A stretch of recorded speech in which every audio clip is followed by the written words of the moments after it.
नमस्ते। आज का विषय है भाग्य विधाता।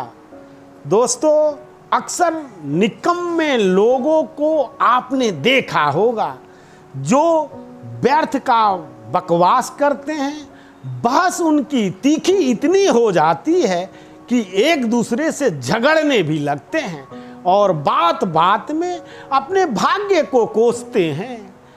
कोई कार्य वो कर ही नहीं रहे। उनका मानना होता है उनके भाग्य में जो है वही हो रहा है, ना उनके भाग्य से कुछ ज़्यादा होगा ना कुछ कम।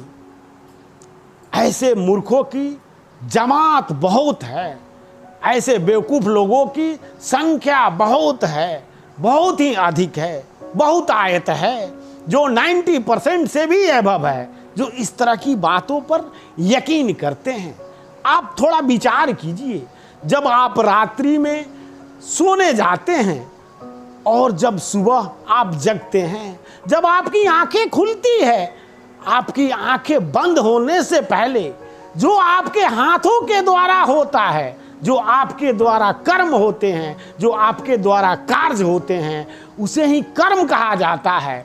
और वो कर्म जो है वो आपके हाथों के द्वारा आप स्वयं के भाग्य को खुद लिख रहे हैं, आप स्वयं के किस्मत को खुद लिख रहे हैं। और दोष परमात्मा को देते हैं, दोष ईश्वर को देते हैं कि जैसे ईश्वर ने ही आपके साथ कुछ बुरा बर्ताव किया है, उसने दूसरों का भाग अच्छा लिखा और आपसे आर डरेर की झगड़ा थी, किसी पारिवारिक संपत्ति का विवाद था उस ईश्वर के साथ, इसलिए आपका भाग्य गलत लिख दिया।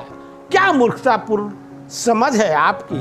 दोस्तों, ऐसा नहीं है। परमात्मा किसी के भाग्य नहीं लिखते, मनुष्य को बनाया है। आप में परमात्मा बनने की काबिलियत है, आप में परमात्मा बनने की क्षमता है। बस आप अपने शक्तियों को पहचाने और जब आप सुबह आंख खोलते हैं, रात्रि में आप बिस्तर पर जाने से पहले जो भी आपके द्वारा होता है वही कर्म कहलाता है और वही भाग्य लिखाता है। वही आप ही के द्वारा स्वयं आप ही अपना किस्मत लिख रहे होते हैं और आपको इस बात की भी जानकारी भी नहीं होती, तनिक ध्यान भी नहीं होता। आप गंभीरता से तो कभी कुछ समझते ही नहीं, आप अपने आप में ही नहीं होते, आप तो बेहोश होते हैं, हमेशा जोश में होते हैं, पता नहीं किस नशे की जोश में होते हैं।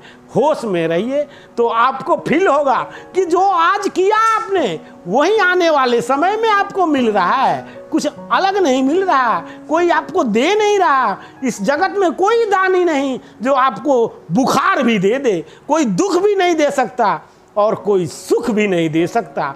आपके कर्म आपके हाथों के द्वारा आपने जो आज किया वही कल आपके समक्ष आपके सामने उपस्थित हो जाता है। बात इतनी सी है। तो आज दिन भर जो आप लिखेंगे, आज दिन भर जो आप करेंगे, कल वैसा ही आप दिन भर उसी के अनुरूप परिणाम पाएंगे, उसी के अनुरूप फल पाएंगे।